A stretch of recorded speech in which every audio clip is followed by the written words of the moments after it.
Champions trophy वेळी सुरू झालेल्या एअर शोला एअर अटॅक समजत काही नागरिकांसोबतच न्यूझीलंडचा प्लेअर देखील चांगलाच घाबरला होता। पाकिस्तानमध्ये कधी काय होईल, कधी कोण कुठून हल्ला करेल काही सांगता येत नाही। त्यामुळे येथील लोकांच्या मनात सतत एक भीती असते, हे या व्हिडिओमधून समोर आलं। आणि आता तसंच काहीसं झालंय, कारण पाकिस्तानमध्ये एका ट्रेनला हायजॅक करण्यात आलंय आणि ट्रेनमधील 100हून अधिक प्रवाशांना ओलीस ठेवण्यात आले।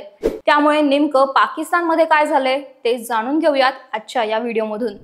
नमस्कार, मी श्रेया, तुम्ही पाहताय महाराष्ट्र कट्टा।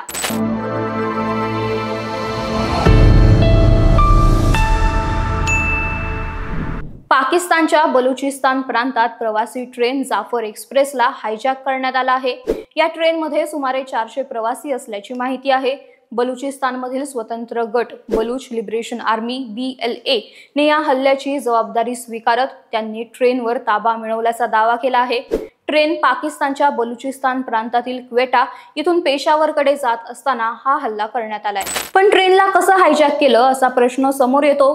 तर रेल्वे हायजॅक केल्यानंतर यासंबंधी बलुचिस्तान लिबरेशन आर्मीने दिलेल्या वक्तव्यानुसार त्यांच्या सैनिकांनी आधी ट्रेनचे ट्रॅक बॉम्बने उडवले होते। त्यामुळे रेल्वे तेथे थांबली आणि ट्रेन थांबताच त्यांच्या सैनिकांनी ट्रेनला हायजॅक केले।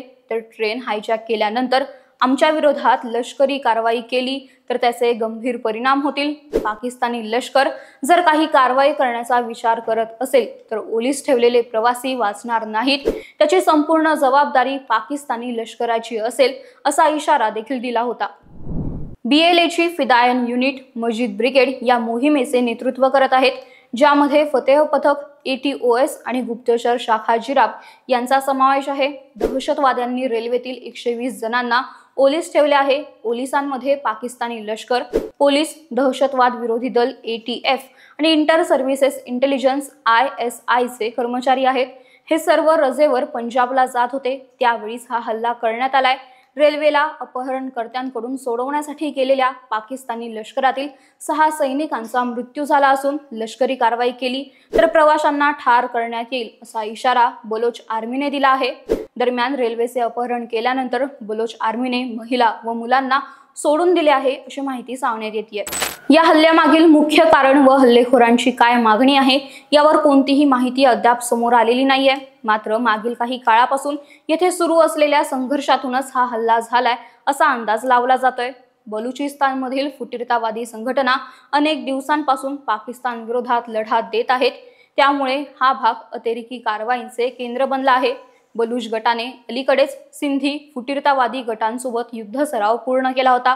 बलुचिस्तानमध्ये फुटीरतावादी दहशतवादी गटांकडून दशकांपासून सुरू असलेल्या बंडखोरीमुळे या प्रदेशातील सरकार, सैन्य आणि चीनी हितसंबंधांवर वारंवार हल्ले होत आहेत।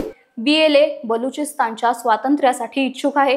पाकिस्तानी सरकार येथील खनिज साठ्यांचे शोषण करत असून नागरिकांवर अन्याय करते असं म्हणत गेल्या काही दशकांपासून हा गट स्वतंत्र बलुचिस्तानची मागणी करत आहे आणि यातूनच हा हल्ला झाल्याची शक्यता आहे।